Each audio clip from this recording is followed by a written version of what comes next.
saat melayani melalui Kristus Enterprise, Tabur Persatuan Pelayanan Kristus Sabat selama 32 tahun. Waktu itu saya berumur 25 tahun. Seperti ada beliau. Dan saya masuk dalam pelayanan secara penuh masa. You want to sit next to Dan sebelum saya masuk dalam pelayanan penuh masa, saya lepas sekitar 5, saya bekerja selama 6 tahun bekerja satu serikat di Kota Palu. Kemudian pada penghujung tahun 91 saya berhenti kerja karena pembelian kecil. Saya baru 5 tahun sudah ikut punya bapak untuk membuka sekolah singkat, sekolah pelayan di beberapa sidang. Mungkin ada kanal gambaran dahulu. Dia masih sekolah pelayan di beberapa tempat. Yang saya ingat, yang pernah saya ingat, saya ikut adalah saya bina awal. Baru 5 tahun saya ikut bapak saya jalan kaki dari kampung Lepasan di Karawang jalan kaki ke Jakarta berapa masa itu. Kemudian saya ikut pelayanan bapak saya di Bedungan. Umur saya 6 tahun dan saya dilayani oleh beberapa polis setelah bapak saya mengajar singkat di gereja saya di Bedungan. Kemudian pada pengakhir tahun 70 atau 69, bapak saya membuka gereja di Sadi dulu. Dia adalah yang membuka pelayanan dan membangunkan gereja di Sadi dulu. Dan saya masih ingat menyeberang sungai guna perahu kecil. Tapi kurang 3 bulan atau 6 bulan saja pelayanan di sana. Karena semua kami sakit. Hanya bapak saya yang tidak sakit. Mama saya, kakak saya, dan saya sakit. Sakit terus karena malaria. Jadi tidak pilihan apakah balik kampung. Dan masa itu seperti aku sedang sakit kalau juga. Dan bapak saya baru melayani para penguasa. Dan dia hanya respon kepada panggilan Tuhan menjadi pengajar atau pelayan. Itulah tugas dia. Dan dia sebelum dia meninggal, dia melayani sebagai ketua di gereja saya. Dia meninggalkan warisan iman yang sangat luar biasa. Seorang yang memiliki iman yang luar biasa. Dan waktu dia meninggal pada wabah COVID 2020, 3 hari bulan 6. Kebetulan masa itu kami boleh balik ke kampung dari DK dengan pas daerah itu diizinkan dan kembali. Dan di sana kami bapak saya membusukkan napasnya kepada saya. Tapi pesannya begini, saya sudah sampai garis akhir. Tuhan tidak panggil saya. Yang paling kembali yang beritahu kami balik saya. Dan memang sedih kehilangan seorang bapak. Sedih kehilangan seorang bapak. Dalam beberapa hari yang lalu, yang mentua bapak istri saya berusia 103 tahun dan yang meninggal. Kembali kampung, ada pakcik dan mama saya meninggal. 2-3 minggu yang kemudian, abang istri saya meninggal. Tidak termasuk berita-berita kawan-kawan yang saya kenal. Ibu bapak, ibu bapak mereka meninggal. Jadi dalam beberapa masa, beberapa hari yang lalu, berita yang saya terima hanya kematian. Saya katakan, Tuhan kenapa ini? Tiada berita yang menggembirakan, semuanya tak berubah. Tetapi Tuhan dalam hati nurani saya katakan segala sesuatu akan masalah. Bekerjalah selain manusia. Karena satu masa kita punya giliran hati. Setiap kita ada time. Kehidupan kita ada time, ada jam. Berdetak, berdetik setiap saat. tidak akan berhenti. Kita tidur, kita bekerja, kita akan jalan terus. Suatu masa kita berada di titik akhir dalam hidup kita. Itulah peristiwa yang paling bahagia. Amin. Karena meninggalkan dunia bukan mati, tapi meninggalkan dunia, beralih kepada dunia yang baru. Jadi saya tidak berpihak ke kematian, karena saya sudah melihat banyak tempat kematian. Tapi hari ini saya akan membawa satu tajuk yang sederhana. Saya tidak lama hanya mungkin 15-20 menit kalau boleh. Karena kekuatan orang mendengar hanya 15 menit saja. Lepas itu ya bayar. Jadi untuk menyampaikan firman Tuhan yang membawa tema muliakan Tuhan menjadi saksi menghasilkan buah. Muliakan Tuhan menjadi saksi menghasilkan buah. Mari kita lihat dalam Kisah Rasul 1 ayat 8. Saya baca beberapa ayat sebagai renungan kita bersama. Ayat yang pertama, bagian yang pertama yang kita boleh pelajari adalah menjadi saksi Kristus. Kisah Rasul 1 ayat 8. Tetapi kamu akan menerima kuasa kalau Roh Kudus turun ke atas kamu, dan kamu akan menjadi saksiku di Yerusalem dan di seluruh Yudea dan Samaria sampai ke ujung bumi. Ayat atau istilah yang menarik perhatian saya kita adalah menjadi saksi. Menjadi saksi. Saksi adalah seorang yang menceritakan fakta berdasarkan apa yang dia lihat, apa yang dia dengar, apa yang dia alami sendiri bersama dengan Kristus. Itu saksi. Menceritakan kisah pribadi seorang. Itulah saksi. Kita ini adalah saksi. Setelah kita mengenal Yesus sebagai Tuhan yang berjalan, kita mengalami penyelamatan Tuhan secara pribadi. Dosa kita diampuni. Kita mengalami Tuhan dalam kehidupan kita. Kita menjadi saksi, menceritakan kebaikan Tuhan, menceritakan kemahakuasaan Tuhan, dan menceritakan firman Tuhan kepada ramai orang. Menjadi saksi bukan hanya sebagai satu istilah, satu perkataan, tetapi menjadi hidup di dalam kehidupan kita. Itulah sebabnya kita dipanggil menjadi saksi, menjadi saksi Kristus yang hidup. Itulah panggilan utama kita, menjadi saksi. Kita menjadi pemimpin, kita menjadi pastor, gembala, apapun gelaran yang kita ambil, tujuannya satu, menjadi saksi. Kalau kita menjadi pemimpin, panggilan utama adalah menjadi saksi. Roh Kudus adalah sumber kuasa.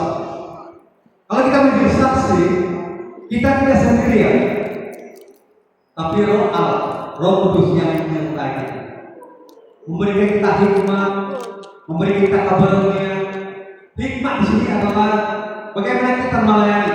Itu perlu hikmat dari Tuhan. Perlu hikmat.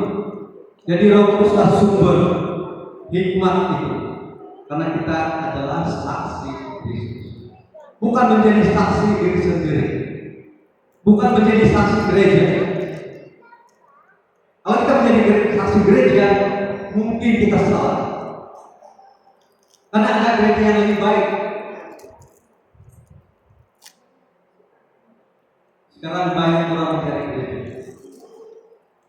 Saya pernah jumpa orang minggu pertama di gereja ini, minggu kedua di gereja ini, minggu ketiga di gereja ini, minggu keempat di gereja ini. Dia mencari gereja yang baik. Kalau kita mencari gereja yang baik, dia semuanya ada kelemahan, semua ada kekurangan. Tapi kalau kita mencari Tuhan, dialah sumber segalanya. Kita menjadi saksi. Hal yang kedua, menjadi saksi menghasilkan buah adalah menjadi surat terbuka. Menjadi surat terbuka. Mari kita lihat di dalam 2 Korintus pasal 3 ayat 2. Yang pertama menjadi saksi Kristus. Yang kedua kita menjadi surat terbuka yang dapat dibaca oleh semua orang. 2 Korintus 1 ayat 2. Kamu adalah surat pujian kami yang tertulis dalam hati kami dan yang dikenal dan yang dapat dibaca oleh semua orang. Paulus menghormati, memuji orang Kristen di Korintus karena mereka menjadi penurut Tuhan, dan rekomendasi Paulus kepada jemaat Tuhan satu pujian yang tertulis. Dikatakan bahwa kamu adalah surat pujian kami yang tertulis dalam hati kami dan yang dikenal, yang dapat dibaca oleh semua orang. Satu-satunya kelayakan ataupun sertifikat CJ masa itu adalah hidup yang kudus, yang memuliakan Tuhan, mencerminkan kepercayaan Kristus di dalam diri. Itulah CJ. Dan kalau orang Kristen masa itu yang hidup dalam kebenaran Tuhan, itulah kelayakan untuk melayani. Tiada CJ yang tertulis yang dalam lembaran kertas, tetapi dalam diri orang itu. Itu sebabnya Paulus katakan, kamu orang Kristen di Korintus adalah surat pujian kami yang tertulis dalam hati kami dan yang dikenal dan yang dapat dibaca oleh semua orang. Kita pada zaman ini, pada hari ini adalah surat Kristus yang dapat dibaca oleh semua orang yang berada di sekitar kita. Hidup kita menjadi surat Kristus. Ketika orang lain melihat kita, mengamati kita, melihat kita, karakter kita, sifat kita, cara kita bekerja, cara kita bercakap, cara pikiran kita, maka pribadi Kristus itu tergambar, terpampang seperti kenyataan, seperti signboard. Melalui kehidupan kita, orang lain dapat melihat Kristus. Zaman sekarang, ramai orang Kristen tidak suka membaca Alkitab. Coba tanya diri kamu sendiri, berapa kali kamu baca Alkitab satu hari? Mungkin hari Minggu saja, itu pun tidak bawa Alkitab. Semua dalam handphone. Jadi kadang-kadang kita tipu diri kita sendiri, bukan tipu orang lain, bukan tipu Tuhan, tapi menipu diri sendiri. Sampai terakhir firman Tuhan disampaikan, ada yang main game, tidak membaca firman Tuhan. Jadi zaman sekarang, zaman yang sangat kritikal. Ramai orang Kristen tidak membaca Alkitab. Jadi secara firman Tuhan yang jelas, dia katakan bahwa kamu adalah surat yang dapat dibaca oleh semua. Nah, kalau orang lain yang membaca Alkitab, kitalah ganti Alkitab. Hidup kita lah ganti Alkitab. Di mana orang melihat kita, dia mendengar pertuturan kita, dia mengamati kita. Kalau kita menjadi surat terbuka, kurang dibuka. Demikian juga dalam media sosial. Kalau ada Facebook kita, ada Instagram kita, ada apa-apa semua aplikasi media sosial, mereka tahu si kita ini siapa. Karena melalui post dalam postingan kita dalam media sosial, mereka kenal saya. Dunia sekarang luar biasa. Saya takut buka Facebook. Dan datang apa takut. Sekarang zaman khususnya di Malaysia, khususnya di Semenanjung, luar biasa. Dia menjadikan orang, dia menjahatkan orang, menakutkan. Hampir saya mau tutup sampai akun Facebook karena baca, tidak membaca. Sampai saya ikut komen. Pernah saya komen satu post dari orang seberang. Wow, luar biasa. 1, 2, 3, 4, 5, 6 bulan periode. Kalau tidak fundamental, kita akan menjadi tidak. Itulah sebab banyak orang bunuh diri karena terbaca komen. Kalau kamu tidak percaya, cuma kamu post komen satu perkataan dalam Facebook kamu. Apalagi menyentuh kepada agama mereka, habis. Inilah dunia sekarang, peperangan dalam media sosial. Jadi saudara yang dikasih Tuhan, kita ini adalah surat Tuhan. Waktu saya merenungkan firman Tuhan ini, satu malam saya tidak tidur. Semalam saya tidak tidur. Kenapa? Karena merenung firman Tuhan. Tuhan, apa yang kau ajarkan saya? Dan Tuhan membuat saya membuka ayat ini. Kamu sampaikan ini.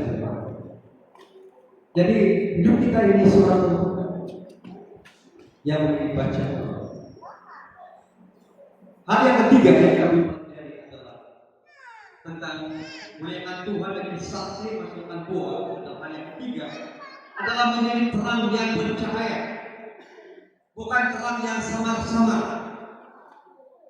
bukan terang yang redup-redup, bukan terang yang simpan di bawah tilam atau di bawah kandil, tetapi lampu disimpan di atas dia, menerangi semua orang. Mari kita lihat di dalam Matius 5:46.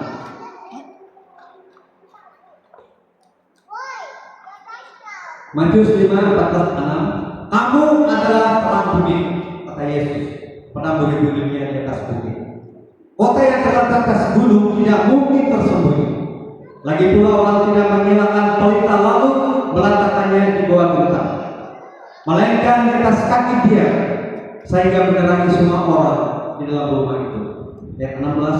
Demikianlah hendaknya terangmu bercahaya di hadapan orang, supaya mereka melihat perbuatan yang baik dan memuliakan Bapamu yang di surga.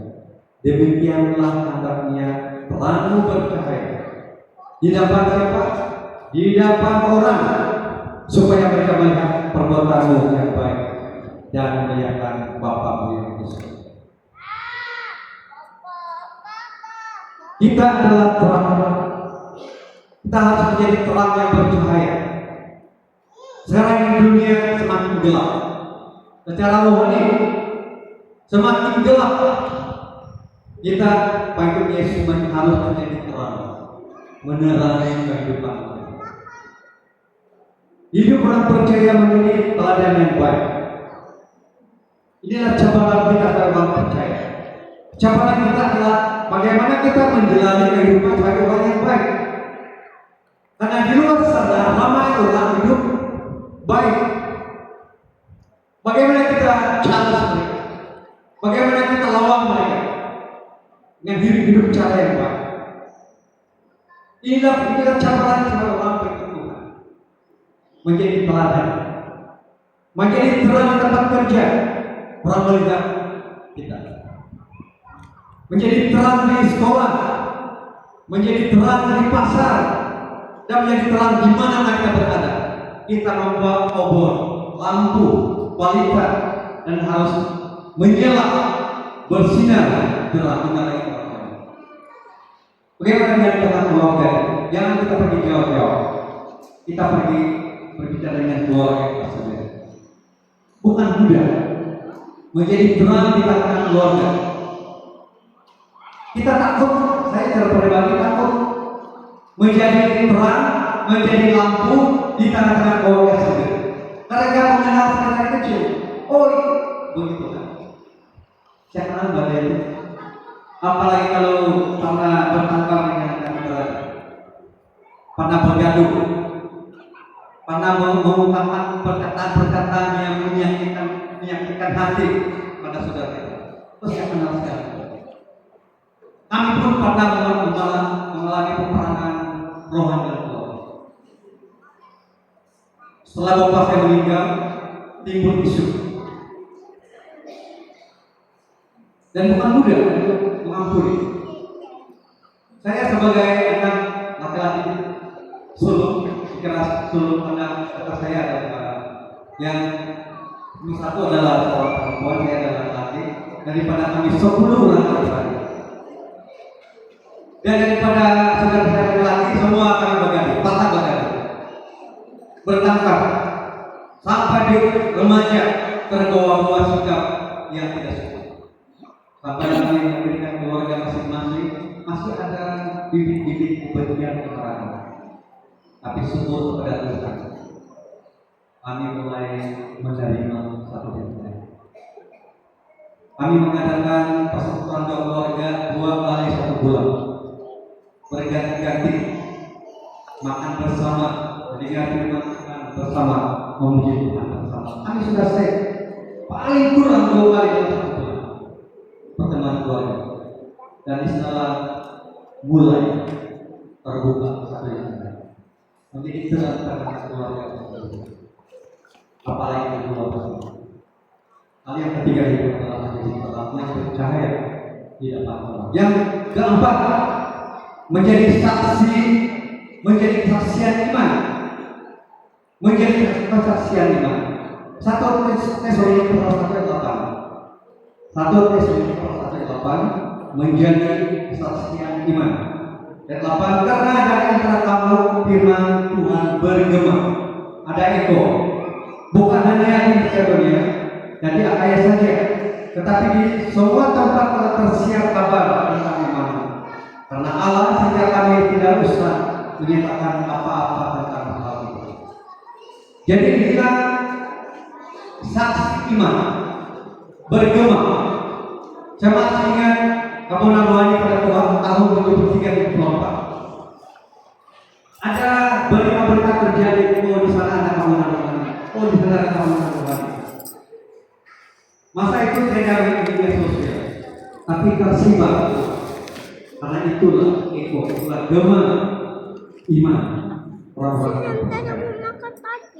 Nah, ayat yang menunjukkan bahwa zaman Kristus mereka memiliki gaya hidup yang aktif berdampak. Orang Kristen yang memiliki gaya hidup yang berkenan kepada Tuhan, sehingga iman mereka terbawa. Walaupun mereka hidup di tengah tekanan, kerendahan, namun mereka tidak putus asa. Mereka tetap percaya pada Tuhan. Iman mereka bergema karena sumbernya adalah daripada kebenaran firman Tuhan. Dan tidak memperoleh bilang lebih dalam, lebih lanjut tentang hal ini. Tetapi Tuhan menuntut kita menjadi kesaksian iman, menjadi saksi iman kepada generasi kita, kepada anak-anak. Biarlah akhir hidup kita ada satu perkataan, telah setia sampai akhir.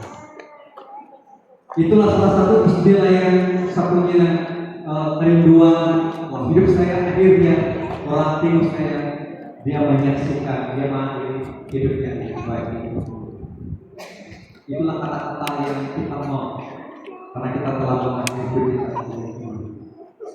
Amin. Jadi jadikan kita pribadi yang hidup lengkap, saksian iman kita dapat dilihat, dapat dirasain dalam lingkungan keluarga, tempat kerja, dan masyarakat di sekitar kita. Nah, ada satu pribadi, namanya adalah Mahatma Gandhi, adalah orang India. Mahatma Gandhi seorang pemimpin politik di India, dan dia berkata di depan ribuan mahasiswa orang Kristen. Dan dia katakan begini, seandainya kekristenan hanyalah khotbah di bukit, maka saya telah menjadi orang Kristen. Yang lainnya lagi kata Mahatma, seandainya kekristenan hanyalah khotbah di bukit, maka saya telah menjadi orang Kristen. Tetapi karena cara hidup orang Kristen lah, maka saya tidak mau menjadi orang Kristen. Nah, dia mendengar ajaran firman Tuhan, khotbah di bukit, dia menjadi orang Kristen. Tetapi dia katakan, Karena cara hidup orang Kristenlah, maka saya tidak menjadi orang Kristen. Inilah cobaan kita. Seorang lagi, seorang falsafah etis dari Jerman, Friedrich Nietzsche. Bila ditanya mengapa dia sangat membenci Kristen, kenapa dia membenci Kristen, dia menjawab, saya akan percaya pada jalan keselamatan orang Kristen jika hidup mereka terlihat seperti orang yang sudah diselamatkan. Karena melihat saksian umat Kristen menjadi penghalang menjadi orang Kristen. Dan inilah yang menjadi cobaan kita. Menjalankan hidup zaman ini tidak cobaan kita bagi orang yang percaya. Apa yang kita pelajari dalam 4 M ini? Apa yang kita pelajari? Menjadi saksi Kristus, menjadi surat terbuka, menjadi terang yang percaya, menjadi saksian iman. Dan apa tujuannya? Saya mengakhiri khotbah ini dengan doa ini dan dengan doa. Apa tujuan hidup kita selain pada 4 M tadi? Tujuannya adalah untuk menghasilkan buah secara rohani. Yohanes 15:16. Ayat yang kita baca Yohanes 15:16. Bukan kamu yang memilih aku, tapi akulah yang memilih kamu. Dan aku telah menetapkan kamu supaya kamu pergi dan menghasilkan buah, dan buah itu tetap, supaya apa yang kamu minta kepada Bapa dalam namaku diberikannya kepadamu. Aku memilih kamu. Aku memilih kamu. Untuk apa?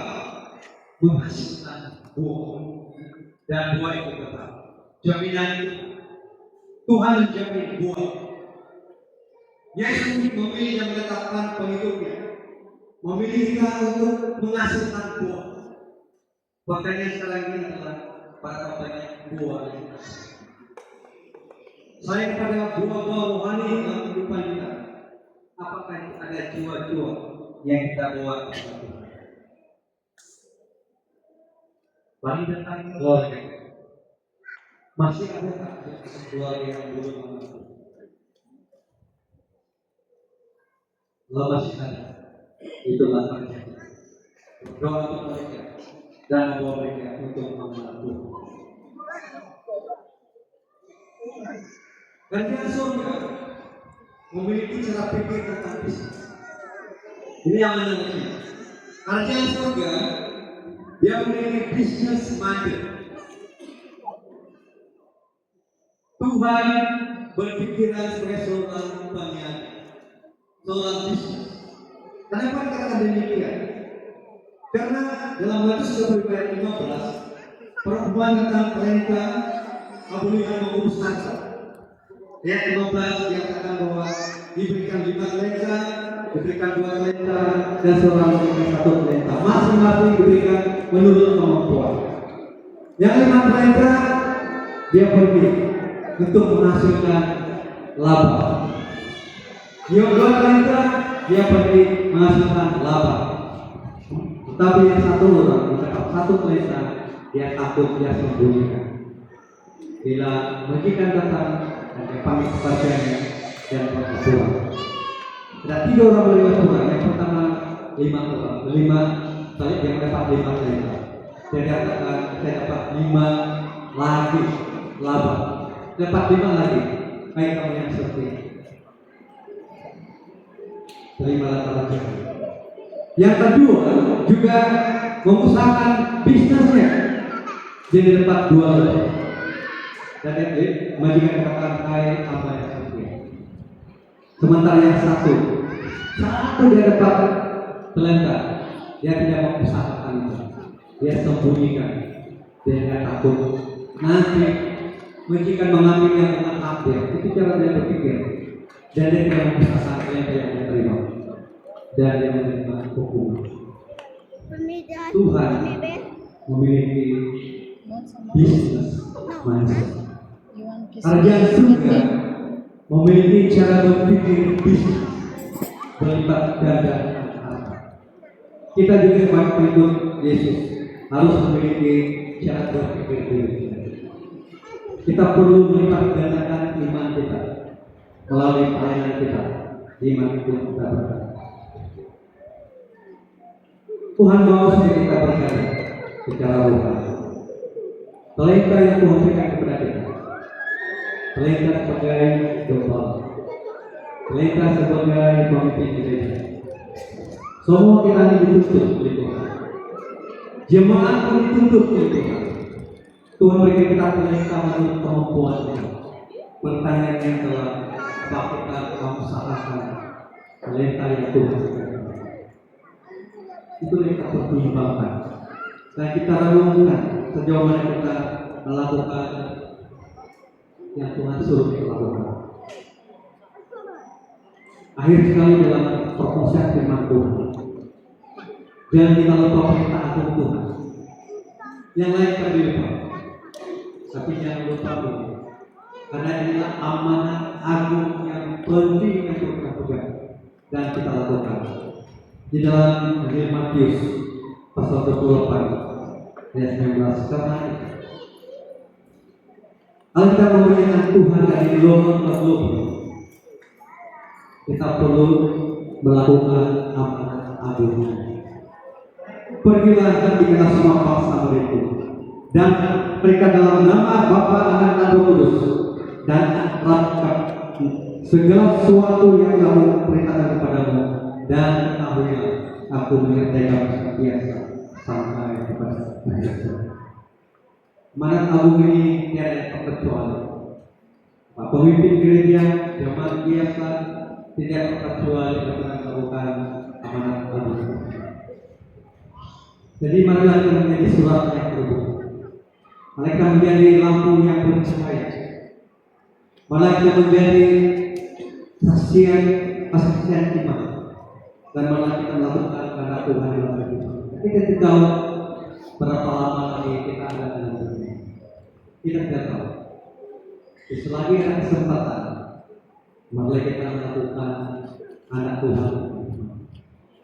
Tuhan tidak melihat besar atau kecilnya kamu, tapi Tuhan melihat ability.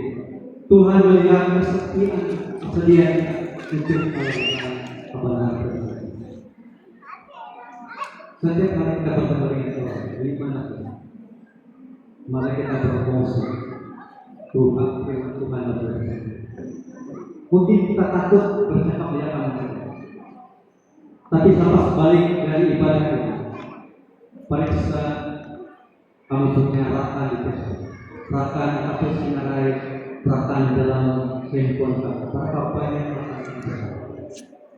Mencoba kamu selepas balik dari satu orang, berdoa untuk nama itu, mulai berfungsi kepada itu yang kamu alami.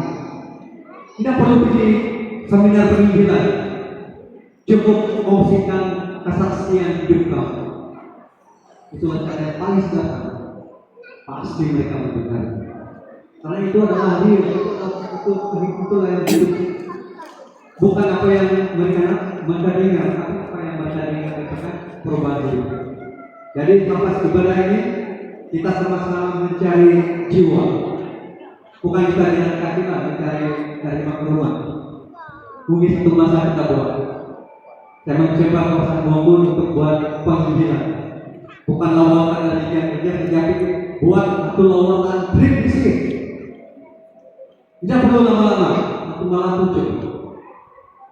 Boleh nggak? Saya mencoba. Atur masa penginjilan. Kita pergi ke satu tempat. Kalau tidak tempat, tidak mau bawa kemah. Kita buat kemah di sungai dan kita buat pelayanan lawan lagu makro. Baru kita dapat mengalami bagaimana imam. Ini hasil kerinduan saya adalah sama melihat penguasaan. Bukan saya imam panggilan kamu untuk berdoa, tetapi panggilan yang paling penting itu adalah bagaimana berwasiat untuk bertobat dalam penghidupan. Mari kita berdoa kepada Tuhan. Bapa di surga, kami bersyukur Tuhan untuk firman-Mu sudah disampaikan. Terima kasih Tuhan untuk taburan firman-Mu.